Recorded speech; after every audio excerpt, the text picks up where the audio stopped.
to the Objective Recovery podcast, where we talk about addiction and recovery very open-mindedly. Our purpose is to share information and stories about mental health in a holistic way that combines modern science, practical tools, and wisdom earned through life experience. If this sounds interesting, please subscribe to the channel and comment. We would love to hear what you think and are curious about. Today, my guest is 𝗵𝗶𝗴𝗵𝗶𝗶𝗵𝗁, who leads a very interesting life with a lot of variety.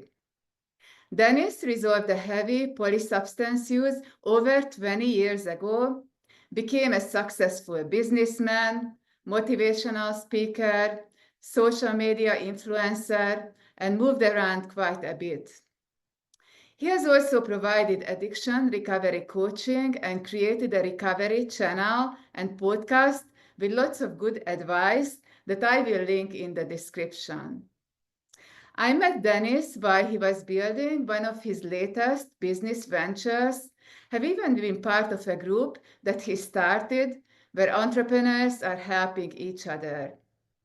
He is always a delight to speak with because he has done so many interesting things and also has excellent emotional intelligence skills. 𝗵𝗵𝗴, I'm so excited that you are here to share your story. I know you have been through lots of transformations. So let's start at the beginning.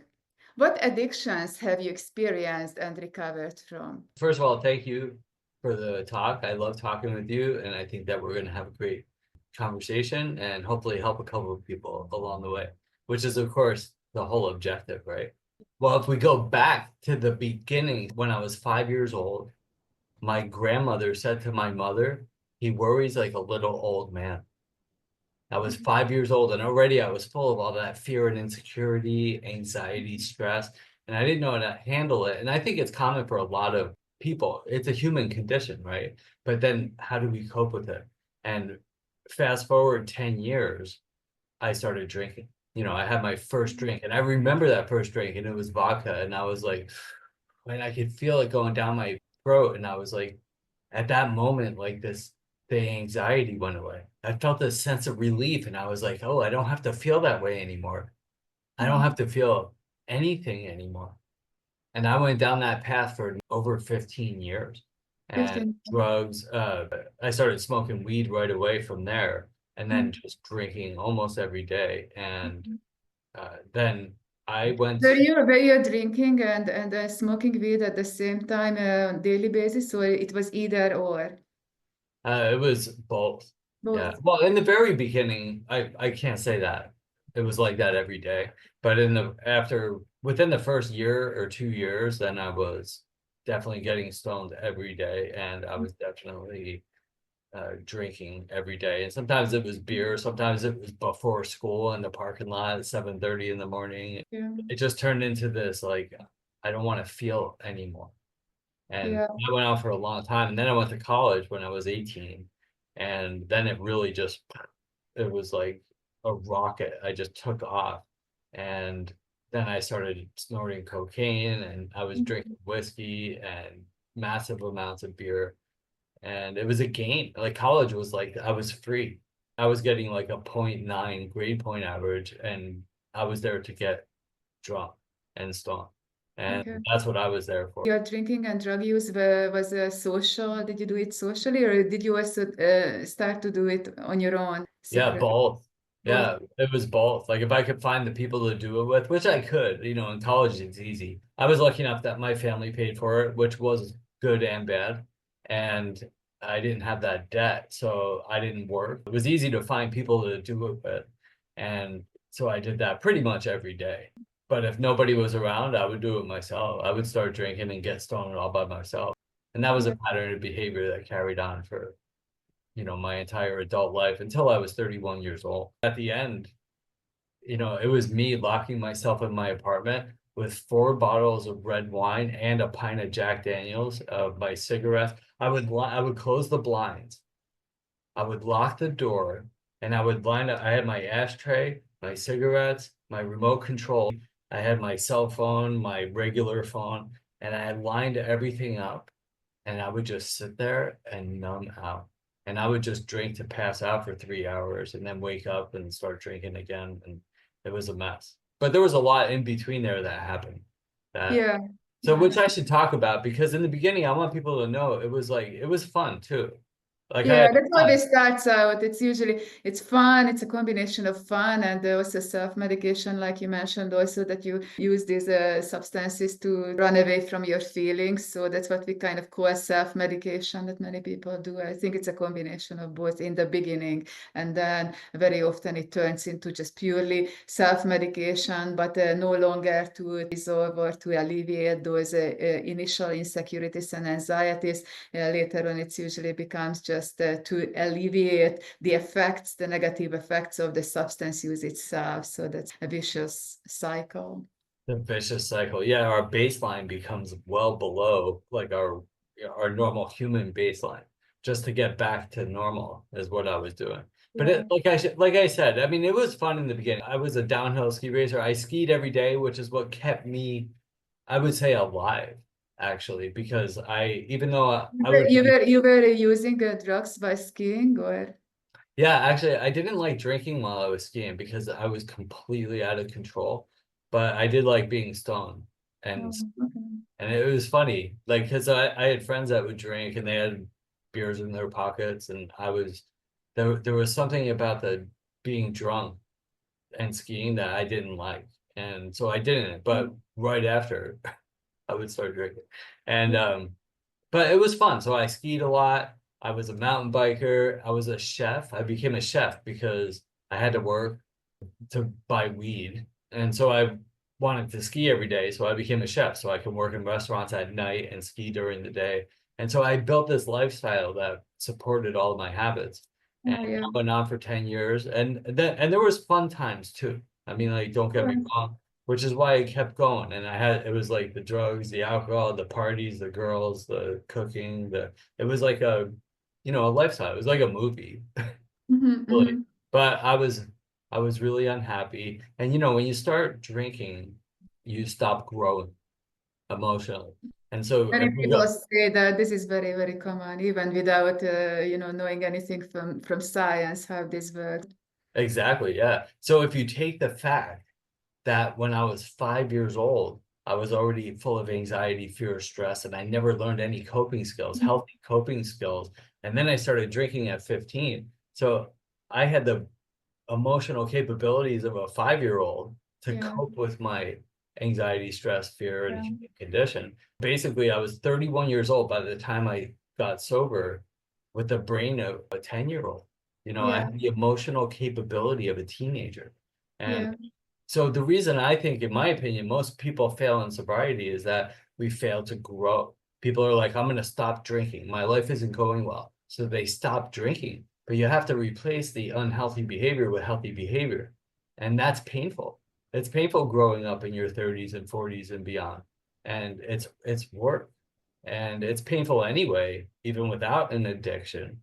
So if you don't have healthy coping skills, most people tend to stay stuck. So we turn back to what we know works, which is why most people, when they decide to quit drugs or alcohol, whatever, it never lasts more than like 48 or 72 hours, because as soon as we stop drinking, life kicks you in the gut, because that's what life does. And then we go, oh, well, that's painful, so I'm going to start drinking again. yeah, Unless you replace it with some sort of healthy coping skills, which takes time to develop. And once you get into it and you develop a foundation, that's where long-term sobriety comes from. But it could take, for some people, they'll have some sort of life-changing moment, like a car accident or divorce or something awful that happens, that's enough pain in order to make that growth last a long time. It could take a couple years before you feel free from the addiction. And that's where AA is helpful. You surround yourself with a community, a fellowship of people to help you. But then I think it's time to, like, go out in the world and stub your toe and bump your head into the wall and learn how to live. And there's not a right or wrong. It's just right or wrong. What's right or wrong for you? You mentioned a few substances that you used. Was there one that you would describe as your main drug of choice? Yeah, whiskey and cocaine. really Okay, that's too. I was like, there's some people that just like to get drunk. One of the big problems today is I think a lot of people are isolated because they're on social media and they think that's life. So you could sit in the basement, and I think this is happening with a lot of teen boys playing video games, and they think that's being social and watching porn and getting drunk or stoned or whatever they're doing. For me, I was out like partying. I was at the bar every night. I would go to work so hungover, and I Yeah, would say I'm never same, drinking same. again. And then at 10 o'clock, we close up the restaurant, and then my truck would just like turn into the bar on the way home. And then like an hour later, I'm like 8 shots in, and I'm like, what just happened? And then I go get an 8 ball, and all of a sudden it's just the vicious cycle over and It's over. like an autopilot. It's so it becomes, habits. Habits become unconscious, the main drive. That's actually a good thing for healthy habits because we don't need to run through very sophisticated thought processes to be able to function. But it works the same way. So how did you get to a point when you realized that something had to change? Yeah, part of my story, like I said, I was a crazy maniac and I was always out partying. And one of my things was I always drove. And if I was drinking now, I would have been in a lot more trouble because where I lived was in Northeast Vermont, which is where you can get away, especially 30 years ago, with a lot more stuff than you would today living in a city or even in suburbia. Yeah. And I was in over 20 drunken car accidents. I Oh drove my wow. car Oh my into, gosh, that's a lot. That's yeah, a when I was 20 years old, I drove my car into a house. And you would think for most people, they would be like, you know, this isn't going well. I should probably stop drinking. And I lot. drank for 11 years after that. Yeah. And You never lost your license, your driver's license due to this? sure, yeah, of course. Yeah, I did. And then there was like 3 years I was driving without my license, drunk most of the time. So I was crazy. But at the end, what happened was I had moved to Colorado. And at that point, I stopped skiing too because I lived in suburbia. The mountains were nice and I was up there a lot, but I lived in suburbia, and then I kind of stopped skiing. I was eating bad food. I put on like 60 pounds Mhm. and I was just a complete mess. The man you're seeing here or listening to right now is not who I once was. Yeah. And so at the end, I was in a really bad car accident. I was up in Breckenridge, Colorado, skiing, and then I was up being all crabby, and I was like, I'm going back home, which is like an hour and a half down the Rocky Mountains on a windy road on I-70. And I rolled my truck 3 times doing 75 miles an hour. And I had blood coming out of my head. The only thing that saved me was those big green road signs that you see out on the highways. I knocked one of those signs over the steel girder with my truck.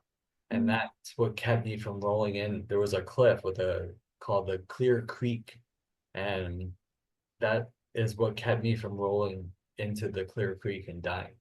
But when I stopped rolling, that's where it was like there is some sort of God in the world because I landed on the tires and my Mhm. truck was completely empty and I was just sitting there holding my pint of Jack Daniels. Oh, That was wow. the only thing in my truck was me and my pint of Jack Daniels, and I took a sip of my Jack Daniels. But anyway, there was blood coming out of my head. I got out and then I ran up to the road and then I started waving cars down. The police weren't there yet, and somebody picked me up. And then like a few minutes later, we got pulled over by the police. And Mhm. I don't know who those people were. I think that they may have gotten in trouble for drunk driving too, because it was Oh, late at wow. night. Mhm. And they took me away in the ambulance, and you would think I would have stopped, but what happened was I had a job at Cisco Food Service. It was a job that I got. It was like my first adult job out of the restaurants. And they made me sign a return to work agreement saying I wouldn't drink anymore because of that accident. And I was like, sure, I'll sign anything you want. But I couldn't stop drinking. And so on March 27th, 2003, I got fired because they found out I was drinking stuff. Mhm. And that really hurt. But they gave me like, $10,000 in back commissions. I forget exactly how much. And so I went on a bender to try to kill myself with drugs and alcohol subconsciously. Like you just said, we're programmed by our subconscious mind. It does 90% of all of our activities. So subconsciously, because I couldn't like kill myself, I went out and I bought so much cocaine and whiskey and drugs, alcohol, and I went on this bender until April 8th, 2003. I woke up that morning and I hadn't slept in like 5 days. I was still in my same clothes. I peed my pants. And I had a girlfriend at the time, which was amazing because I was really gross. Yeah. She opened up the door and she looked at me and she's like, this can't go on. And she got me into a rehab center, which I didn't go to until 2 days later because they didn't have room. And that was my last day of drinking, was April 8th, 2003. It's my sobriety date. I'm so sorry that you had to go through this, but it's actually, this story is very, very common. And I think this is an example. Many people just keep going because, that's the very definition of addiction, is that we keep doing it in spite of negative consequences. In your story, some of those negative consequences were very severe, but it's basically you had to go through a really serious trauma. I think that's very common with addiction. Then you got into treatment. So just tell us about, what happened there. Yeah, I did that 30-day program there. And then I got out and then they said, and this is a great example. Actually, this little story right here is a great example of what I was just saying. It's like you stop drinking and then life kicks you in the balls because that's what life does.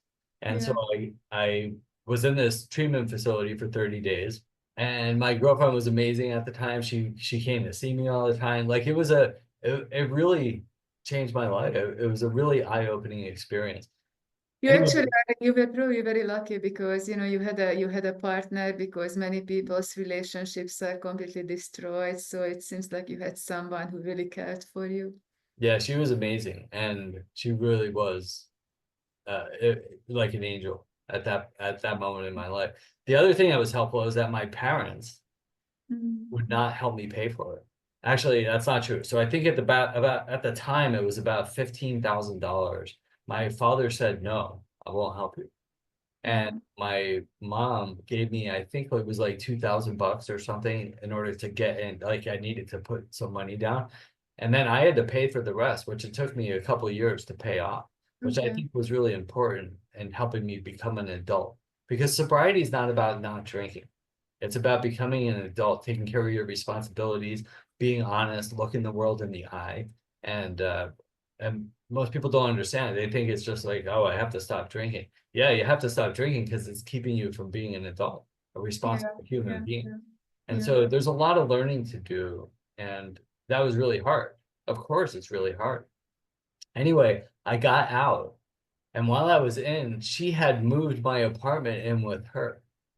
So we were going to live together. And we got these plants. And if you buy plants at Home Depot, they repot them for you. If you buy a plant in a pot, they'll put new dirt in and pot the plants for you.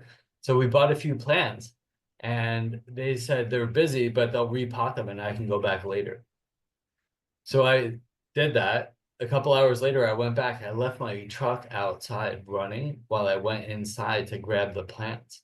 And somebody stole my truck, which I didn't have insurance on because I was in rehab and I had no money. And I still owed like $15,000 on that truck. And so that was my first kick in the nuts. Was I had to deal with a lot of that stuff. But she was like, we were in Colorado. She's like, what are we going to do? And I was like, I don't know. And I was like, do you want to go back east? Anyway, so we moved back there. And then we broke up because relationships are hard, which is why a lot of people drink. And I didn't know, I wasn't capable of managing a relationship. I wasn't capable of managing myself. And so that was kind of sad, but we did split. But I went back to Vermont and then I realized I don't belong in Vermont anymore. It was like I had grown and some of my friends that were there, they hadn't grown.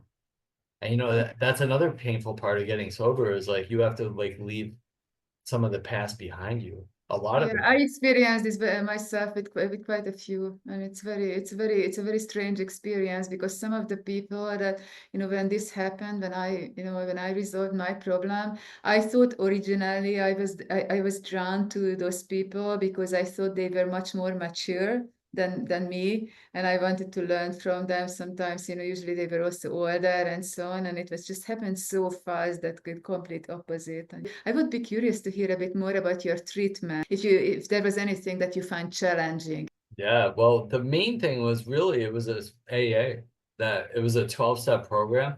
When I got there, I didn't have like the delirium tremens and like all the shakes that everybody else had. Yeah. I was sober for 2 days, and Yeah. they put me in before you can go in. They had this room with all the inpatients, which was 50 people, Yeah. and before you can go in there, you have to spend the night in the rubber room behind the desk, and they check all your vitals to make sure you're not going to die and stuff. And there was this guy in there with me, and he was coming off of heroin, and he was like sweating, and he would like kick the covers off and then put the covers back on and then jump in the shower. And every time they did that, they had to come, he did that, they had to come check his vitals. And I was like, I don't belong in here. Like, I'm okay. Yeah. And so I only had to spend one night in there. But then what happened was I was at this point where I was so hurt that I was willing to do anything to Yeah. change. And I think for me, that's what I needed. It was that willingness, and which I didn't have, because I think that a lot of people drink because we don't understand life. I really think that that's the main reason that people drink.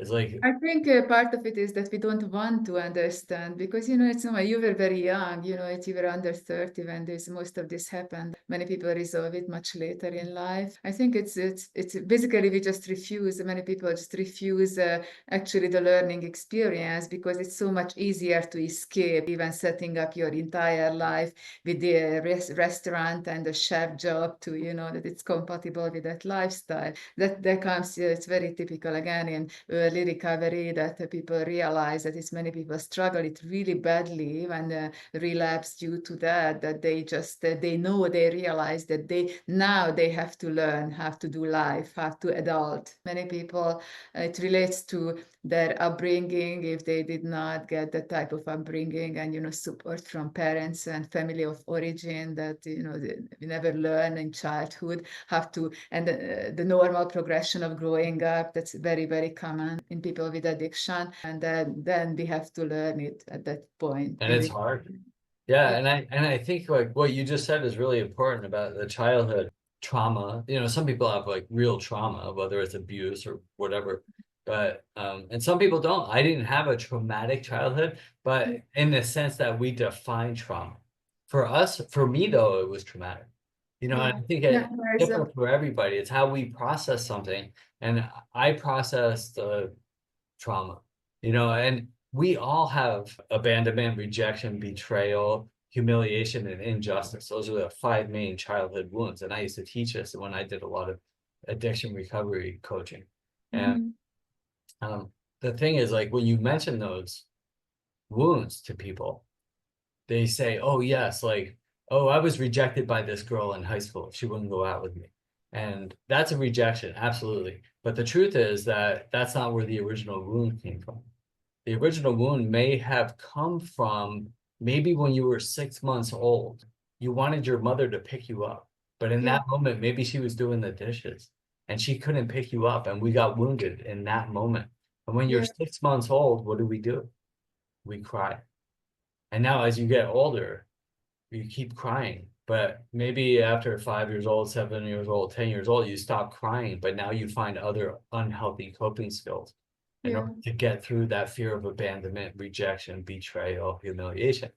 And as we get older and older, we stop crying, maybe, but now we start drinking, or we find other ways to put a Band-Aid on that wound. And it comes to the point where we're just unhealthy. We're not sure how to deal with life anymore. And this is where depression, anxiety, stress, fear, insecurities all come from. So when you deal with those things, then you don't need to drink anymore. When you find a way through and you realize you're not that wounded little 6-month or 2-year-old baby anymore, that you're a mature adult that's capable of handling the world, there's no space for drugs and alcohol. Yeah. So how did you deal with those then in recovery or whenever later in life? So to go back to the previous question, then it was like, what was recovery like? And I think what happened was the first day or two I was there, I met this one guy, and he was like this good looking guy. He was well put together, and he sounded good. And he's like, I'm doing what they tell me here, and I'm gonna put my own program together. And I was like, that sounds good. I'm gonna do it. This guy's doing. And Mhm. then he got out like 2 days after that, and he got drunk. Yeah. And I was like, that was a big shock to me. And I Yeah. was like, I don't want that to happen. So what I did was I latched onto these guys that were really taking it seriously. I went to every class, every meeting. I did everything I was supposed to do. I took notes. I would go to these lectures, and I just embraced it all because I was just at this point where if I didn't, I was gonna die. And So so I what, did everything that I needed to do in order to not drink anymore. yeah. So what type of program were you in? I went to AA for a long time, and when I Mhm. got out, you could still smoke cigarettes at the time, and this was in Yeah. 2003, and it was up until 2007 that they made it illegal to smoke inside these rooms. I have strong beliefs about addiction recovery, Mhm. and I think like when you go to AA, they tell you, keep eating chocolate, keep smoking cigarettes, you just have to stop drinking. And I just think that's all bullshit. Like, I think that all it is one substitute for the next. It's cross addiction. And I think if you keep doing that, you're just going to stay unhealthy. And I think a lot of people, they continue to do that for 10, 20 years in AA, and they're unhealthy and they don't do anything outside of going to meetings. And so what I did was for like 10 months, I was still smoking. Then one day I went skiing with my friends, and they smoked me. And I'm a pretty good skier, and I used to smoke them. Like I used to be able to just kill Yeah. them down the mountain. And I could barely breathe. It took me like 20 minutes to get down this mountain that used to take me like 2 minutes to get down. And I skied to my car after I finally made it down there, and I lit up a cigarette. And I was like so disgusted with myself. Mhm. And that was February 26th of 2004. That was my last cigarette that I had. And that was really hard to give up. And Yeah. so what I did was I got cinnamon sticks, and somebody had mentioned it. And it's the same size as a cigarette. You could suck on it and chew on it. And it was like the same oral fixation. In my experience with recovery, many people actually continue smoking like you did for a while, or they still have. You mentioned that you had also problems with pot and cannabis smoking. So many people actually still use that, and they find it beneficial in recovery. That they don't feel like drinking, for example, when they smoke, and then some of them eventually give that up as well. And so it's very often it's a gradual process. It's true. Yeah, well, there was one saying that they had in AA years ago, and they still do it. And they say you only have to change one thing, Yeah, and that's everything. everything. Yeah, Because the way I was living got me there. So if I want to go here, I need to pretty much change everything I'm doing in order to get there. And that's really hard. And before the show, you and I were talking about entrepreneurship. And it's not like sipping martinis and sitting on the beach and driving Ferrari convertibles around. That's not how it goes. It's yeah, a constant daily effort to like keep this thing together.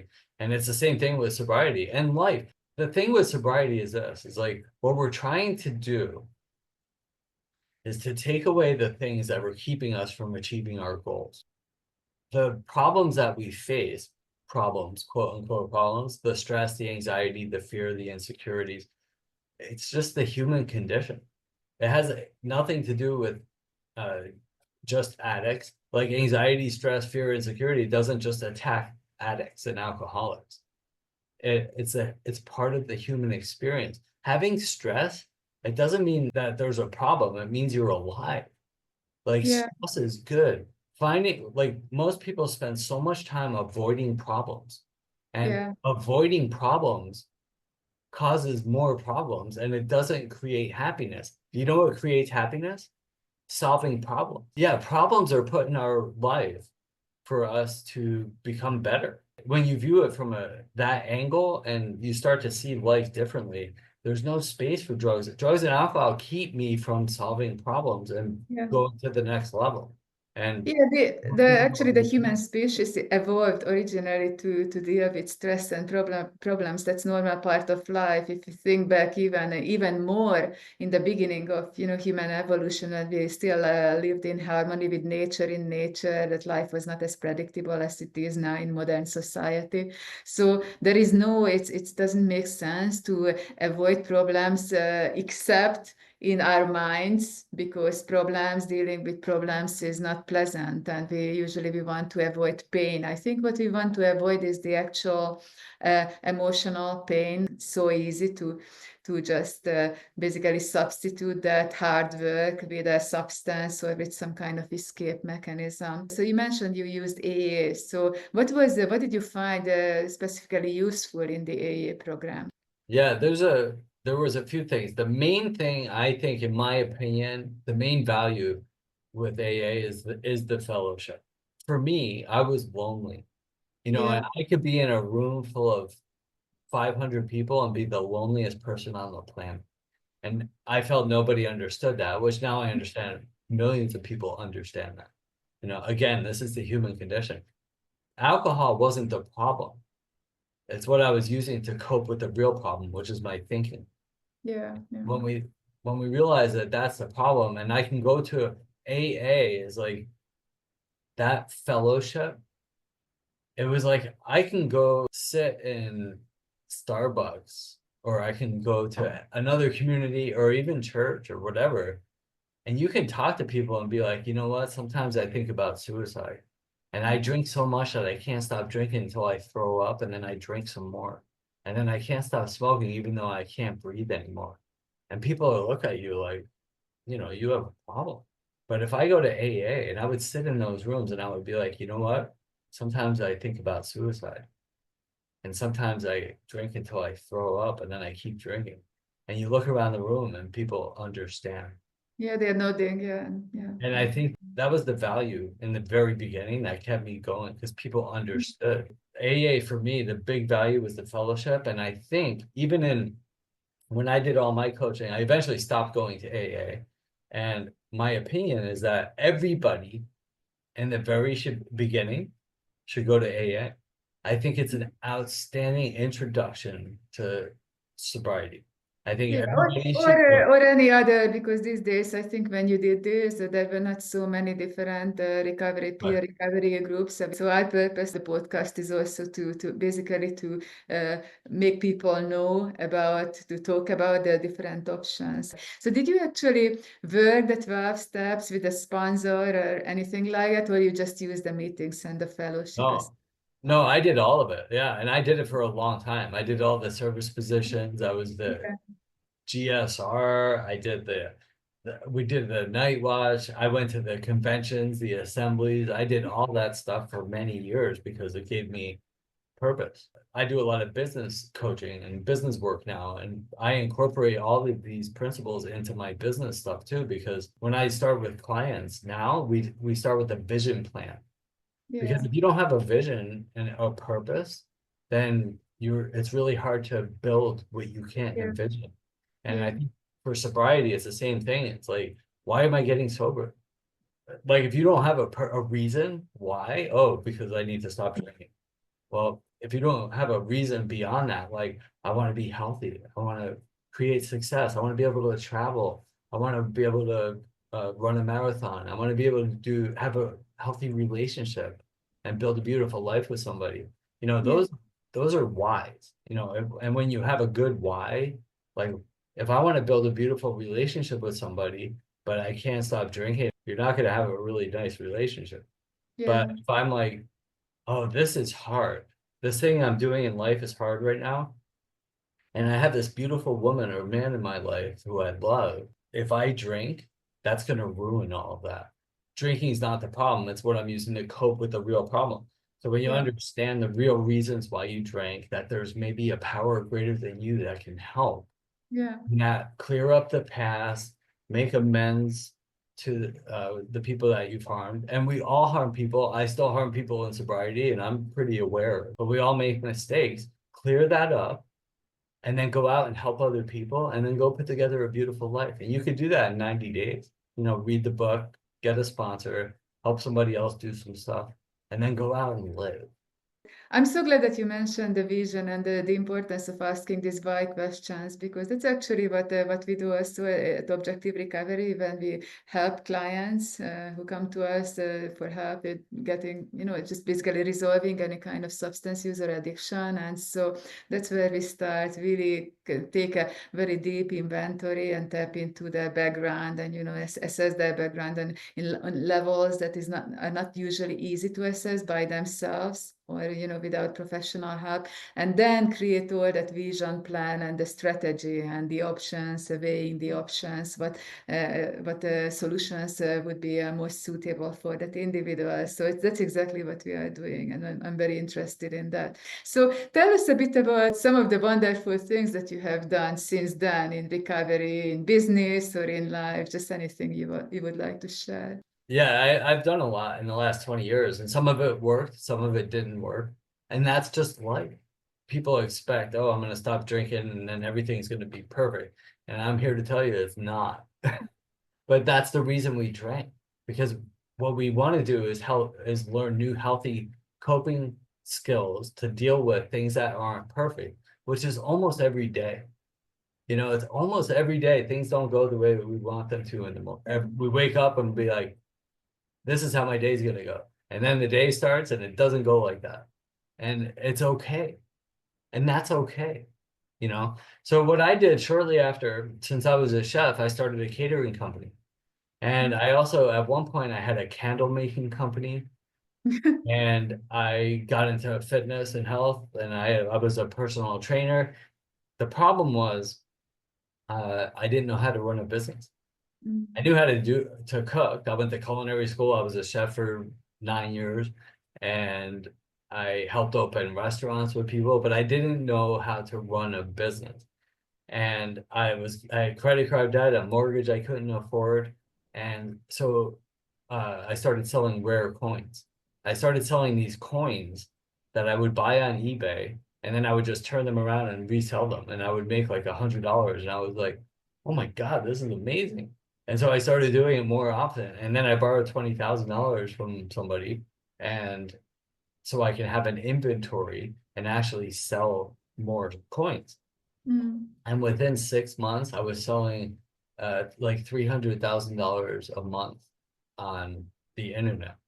And this was like in 2006, 2007. Like a lot of it was on eBay. I had my own website, and I started hiring people to help with ordering, with shipping, and I was shipping about 100 to 150 orders a day all over the world, and it changed my life forever. And I learned how to run a business, and I learned how to handle people. I learned about e-commerce, merchant accounts, credit. I learned how to really run a business. And it really, and then I started traveling and going to beaches and scuba diving, and I realized I don't really love skiing so much. I don't love the cold weather anymore. And that, anyway, this went on until about 2011, and then I left that business. And then I started my own, apart from eBay and apart from some other channels that I was using on the internet. But I wasn't able to get the same volume, the same margins. And the reason was because I didn't understand marketing. And so what I did was I got a job at some marketing companies to help fill in that piece of my business mind. Because if you're using eBay, there's 100 million people on eBay. eBay does the marketing. You don't need to know marketing. So then I learned marketing. And all this time, since this is the Objective Recovery podcast, I was still coaching people in addiction recovery, alcoholism. I was working with couples and teens. I did a lot of this work, and it was helping me grow also too, is to help people change their lives. The best way to learn something is to teach it, every day. And I still have clients today that that I deal with, and I'll be talking to them and I'll be like, why don't we try this? Why don't we try that? And I'm Yeah. like, oh yeah, I need to do that too. You know, and still it's been almost 22 years since sobriety. And, you know, life is still challenging. I don't have money problems anymore, but I have other problems, you Yeah, know, but like, it sounds like you have accepted what you were talking about before, that life has stress. That's normal. We don't need to run away from it. Life has pain and continuously problems that we need to resolve, and that's living life. It sounds like you have then in recovery, you know, you had at the early start, but then you learned really well. It's also very interesting that definitely it sounds like you are someone who likes excitement and adventure, and you had a way to approach that in your youth when you were still actively using substances and all that. And then, but your adventurous spirit did not stop in recovery. And that's actually very important. We don't need to think that once we stop substance use and we no longer have addictions, then that's the end of adventures. So what are you doing now? to continue on with that, and then I'll lead into what you just asked. It was that at one point I had so many clients that I was doing an addiction recovery, alcoholism. I had the podcast. I did the Funky Brain podcast. I'm the Okay, dentist. is it still out there that they It's can? out there on YouTube. I haven't shot an new one in like 3 years or maybe longer. I don't remember. But I interviewed tons of amazing people: 𝗵𝗶𝗴𝗵𝗁𝗵𝗁𝗶, Stanley Cup winner, professional athletes, musicians, like all types of people. But it's a lot of work to do Yeah, a yeah. But good anyway, podcast. we will link it in the description for you as. Yeah, Yeah. yeah, we'll share those links. There's some good interviews in there. And but at one point I had like 30 clients a week that I was dealing with: addiction recovery, codependency, teens, like all this different types of coaching that I was doing. And it was heavy, and it became too heavy for me, and it wasn't scalable. And I wanted to go bigger. And what happened was I was helping some of my clients get sober, change their lives, and then start businesses. And a couple of them were becoming more successful financially than me. And I was like, wait a second, something's not right here. And so I switched everything from doing the addiction recovery, alcoholism stuff to business. And now what I do, a few years ago, I started doing LinkedIn, which is how Henry and I met. Uh, Yeah. and I figured LinkedIn out. I figured out how to really use LinkedIn to build a business. And so I can definitely attest to that because I was part of it and I've seen it. So you are doing it. You are doing a really brilliant job, and I know that you are helping others do the same. So yeah, I highly recommend it. yeah, I would check it out. And part of what I do now is I help people do the same thing that I did, which is I was able to figure out that the real purpose of social media, like if you think there's about 5.5 billion people a month using social media. Now they say 95% of those are consumers and only 5% are creators. Now I'm talking about creating real content to drive a call to action to support a business. So what happened was I started to figure that out. And then you have to set your systems up, because it used to be even just 10 years ago, you could say, like, I'm a coach, I have this online business, I'm a speaker, I'm an author, I do this, I do that, and you would have success. But now there's 3 billion more people on the internet than there were 5, 10 years ago. And so you need to have these strategies set up and properly in order to really have an online business. So the idea of social media is not to do social media, it's to create activity to support a business. That's what it is. And so I have assistants now that do a lot of what you see. If you go to LinkedIn, you'll see I have 160,000 followers or something. So I help people build the same type of audience that I have, because you need to build an audience. You know, I have a media company too called Epic Entrepreneur Media, and we built $10,000 websites. We do the marketing, the branding, all this stuff. But if you do that stuff first and you don't have an audience, nobody's listening. So the most important thing to do first is to build attention, build awareness. And that's what we use social media for. And once you have attention, then you can sell stuff. Yeah. So I help people do that now. And that's the main thing that I do. I love it. It fills me up. I have a group. I'm the epic entrepreneur. I'm Dennis, the epic entrepreneur, because my life is kind of epic. I live on the beach now because I decided I don't like shoveling snow. So I moved to the Caribbean. I live in Playa del Carmen in Mexico. Last summer, I lived in Valencia, Spain for 3 months. And I'm engaged to an amazing woman who helps keep me grounded and challenges me also every day. We just had puppies. Like, it's the most beautiful experience, the cutest thing you'll ever see. I mean, my life has really radically transformed to who I was 22 years ago. And it can happen for anybody, and it doesn't have to take 22 years. Yeah, so that's one of the most difficult lessons to transmit. You know, so we usually feel that it has taken longer than it should have.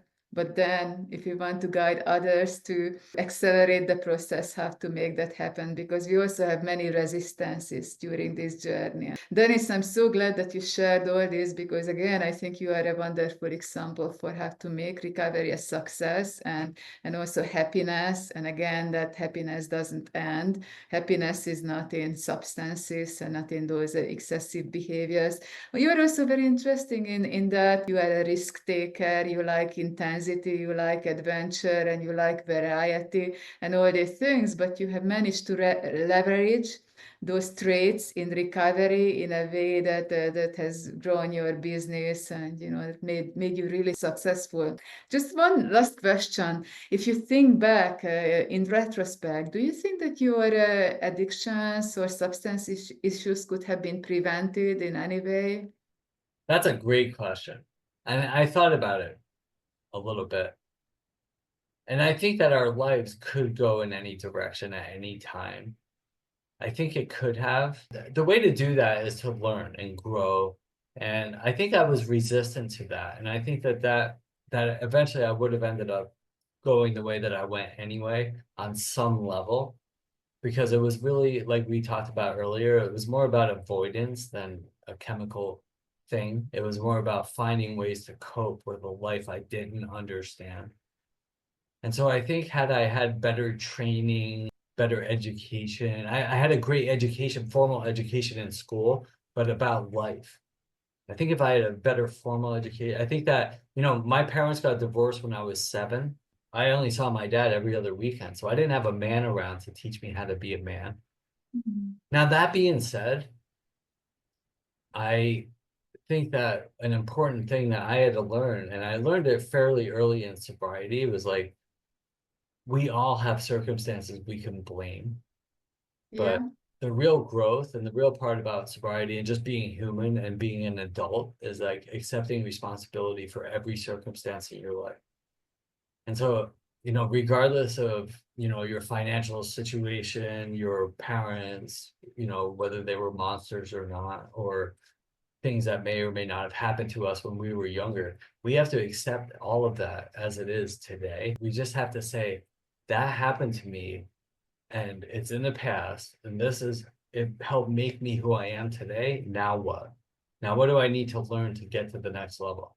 So to answer that question is, I don't think it's a yes or no. I think it's a gray area. I think that it could have been prevented had I had a different life education, maybe.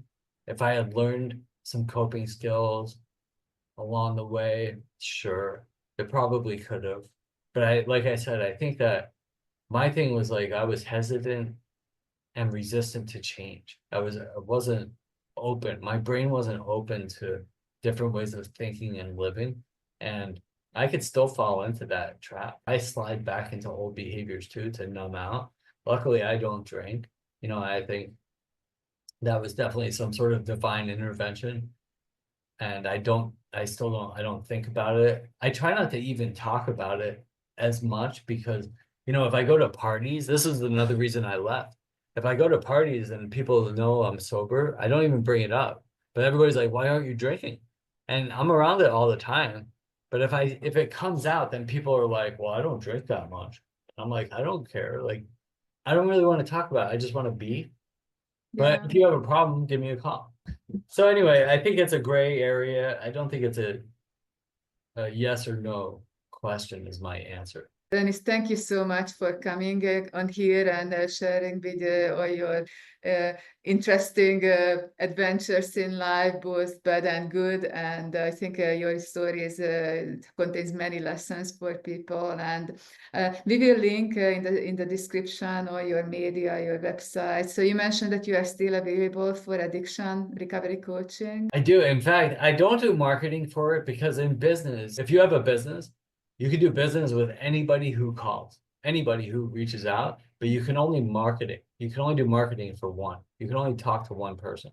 So I talk to business people, but I just started with a new mindset addiction client 2 days ago, and I love it. I love helping people see a different way of living and helping them become successful. So yeah, the only thing I don't work with is meth addicts because I don't understand that. I did have a couple clients, but it was really, I couldn't get through to them. But outside of that, whatever you're struggling with, please give me a call. I'm here to help always. It's part of the reason I'm alive. So thank you very much again Thank you so much. for sharing your wisdom, and congratulations on your recovery and on your life, your exciting life. Thank you. Thank you. Lunchtime.